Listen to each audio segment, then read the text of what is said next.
Salut, salut. Et oui, on continue. Rebecca avec toi pour le défi lecture de la Bible de l'aurore au crépuscule. On lit la Bible de la Genèse à l'Apocalypse 10 minutes tous les jours. Donc, tu peux nous rejoindre. Il y a encore beaucoup à lire. On est dans Jérémie. Il y a encore tout le Nouveau Testament. Non, donc, ne pense pas, ah oui, mais ils ont déjà commencé, je ne peux pas rejoindre. Non, rejoins-nous. Merci Seigneur pour tous ceux qui vont nous rejoindre aujourd'hui, pour tous ceux qui sont là depuis le début, qui nous ont rejoints. Vraiment, merci pour cette communauté. Merci Seigneur parce que tu nous aides, tu nous parles chaque jour. Et merci Seigneur de nous aider à comprendre ce passage aujourd'hui et qu'on puisse arriver tous ensemble jusqu'à Apocalypse. Au nom de Jésus, Amen. Allez, on continue. Donc, Jérémie 48, verset 44. Qui s'enfuira devant l'effroi tombera dans la fosse, qui remontera de la fosse sera pris au filet, car je ferai venir sur lui, oui, sur Moab, l'année du châtiment, l'Éternel le déclare. À l'ombre de Heshbon s'arrêtent des fuyards parce qu'un feu est sorti de Heshbon. Une flamme a jailli du milieu de Sion et elle a consumé les temples de Moab et le crâne des tapageurs. Malheur à toi, Moab, car il périt le peuple de Kémosh. Ses fils ont été capturés, ses filles sont emmenées en exil. Mais je ramènerai les captifs de Moab dans l'avenir. L'Éternel le déclare. Ici prend fin le jugement prononcé sur Moab. Jérémie 49. Prophétie sur les Ammonites. Voici ce que déclare l'Éternel. Israël n'a-t-il plus de fils? N'a-t-il pas d'héritier? Alors pourquoi le roi des Ammonites a-t-il pris possession de Gad? Pourquoi les Ammonites se sont-ils installés dans les villes de Gad?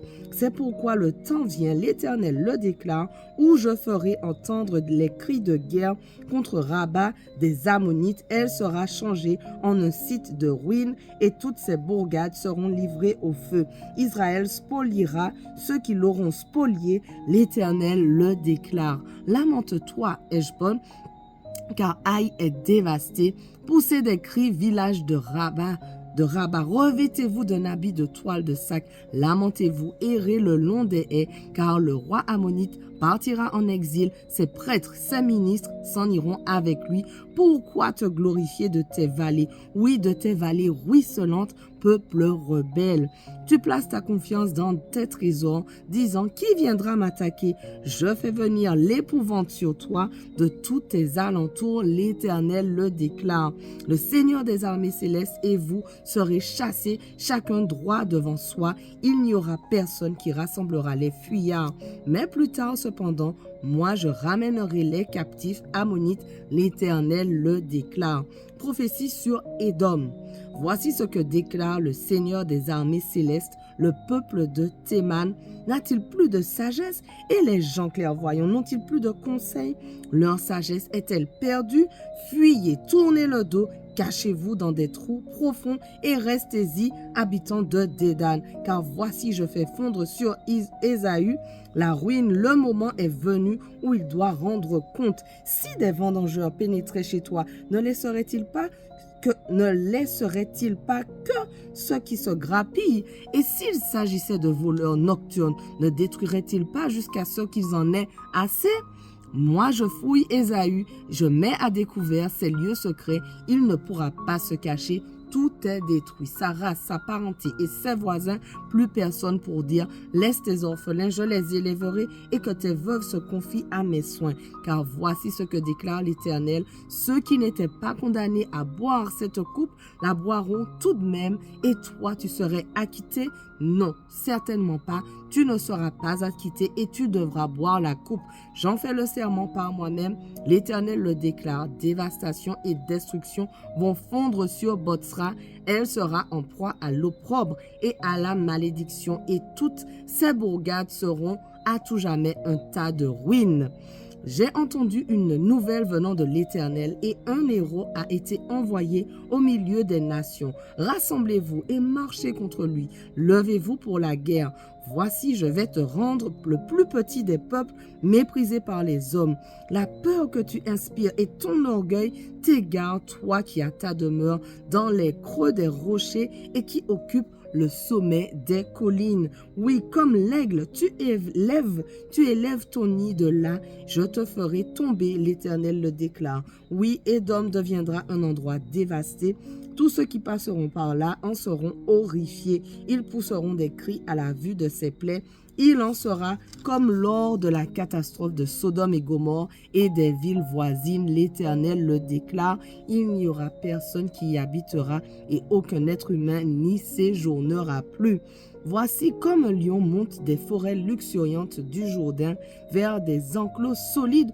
Moi, je viendrai les faire déguerpir de là en un clin d'œil et je me choisirai quelqu'un pour dominer sur lui. Car qui est mon égal qui me demandera des comptes et quel est le berger qui pourrait tenir contre moi? Écoutez donc le plan que l'Éternel a fait contre les Édomites et les projets qu'il a formés contre la population de Théman, où on les entraînera comme les plus chétives des bêtes du troupeau et l'on ravagera après eux leurs enclos. Au fracas de leur chute, la terre tremblera, un cri s'élèvera, on l'entendra jusque sur la mer des roseaux. Ce sera comme un aigle qui monte et plane et qui étend ses ailes au-dessus de Botsra, et le cœur des guerriers d'Édom en ce jour-là sera semblable au cœur d'une femme en travail. Prophétie sur Damas. Hamath ainsi qu'Arpad sont couverts de honte car elles ont appris de mauvaises nouvelles. Elles sont démoralisées. C'est la mer en tourmente qui ne peut s'apaiser. Damas est affaibli et se tourne pour fuir. Un tremblement s'empare d'elle. L'angoisse et les douleurs l'ont soudainement prise comme une femme en couche. Comment donc se fait-il qu'on l'ait abandonnée, la ville si célèbre, la cité qui faisait ma joie? Ainsi, ces jeunes gens tomberont sur ces places et tous ces combattants périront ce jour-là. L'Éternel le déclare, le Seigneur des armées célestes, et je mettrai le feu à la muraille de Damas et il consumera les palais du roi Ben-Hadad. Prophétie sur Kédar et sur les royaumes de Hatzor vaincus par Nabuchodonosor, roi de Babylone. Voici ce que déclare l'Éternel. Debout à l'assaut de Kédar, dévastez tout chez les tribus nomades à l'orient du Jourdain, qu'on saisisse leurs tentes et leurs petits bétails, qu'on prenne leurs tapis, tous leurs effets et leurs chameaux, qu'on proclame contre eux de toutes parts, c'est la terreur. Sauvez-vous, fuyez vite, cachez-vous dans des trous profonds et restez-y, habitants de Hatzor. L'Éternel le déclare. Nabuchodonosor, le roi de Babylone, fait des plans contre vous. Il a formé des projets contre vous.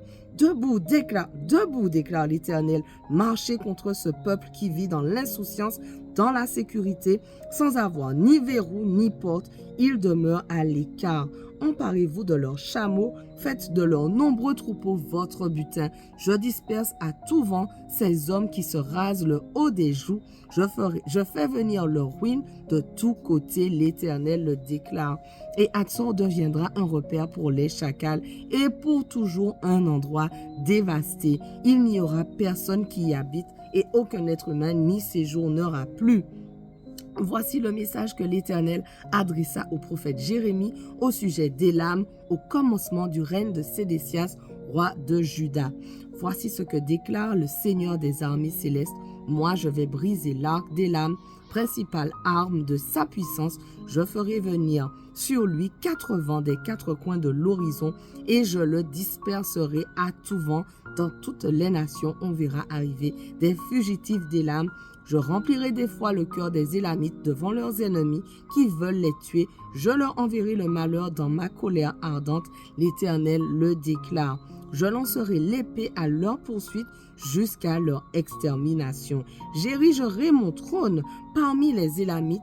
J'en ferai disparaître le roi et les ministres. L'Éternel le déclare.